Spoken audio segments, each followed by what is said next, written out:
O'g'ilni o'qitibsan, o'zingga yaxshi qilibsan, qizingni o'qitibsan, ummatga yaxshi qilibsan. Agar biza o'sha qizni o'qitganimizdagina aqlli farzandli tug'ilishini bilishimiz kerak. Ana o'sha qizlarni o'qitganimizdagina o'g'il farzandlarni ilmi yuqori bo'lishini bilishimiz kerak.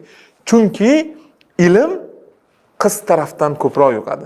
Chunki ilm tarbiyaga yokida bolalarini, farzandini ilmni olishda katta rol o'ynaydi. Siz xususiy maktabga bering.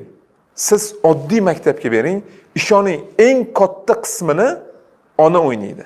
Agar ona ilmga ega bo'lmasa, agar ona ilmli bo'lmasa, o'shaning uchun ham ummatga ta'sir qilishi bor. O'shaning uchun ham biza o'qitishimiz kerak. Biz o'g'ilni o'qitib birga erishamiz, lekin qizni o'qitib 11 ga erishamiz. Agar bu narsani his qilsanglar, iltimos qilardim, qizlarga e'tibor qaratinglar. Men o'zim ham xususiy maktabga berib qilaman.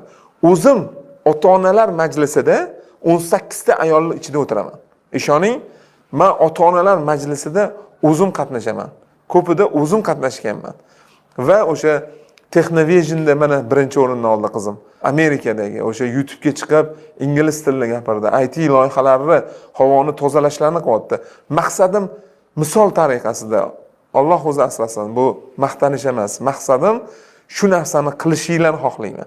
Shu narsa qiz farzandni men uni turmushga berganimdagi undan tug'iladigan farzandlarni ummatimizni ilmli bo'lishida hissamni xohlayman.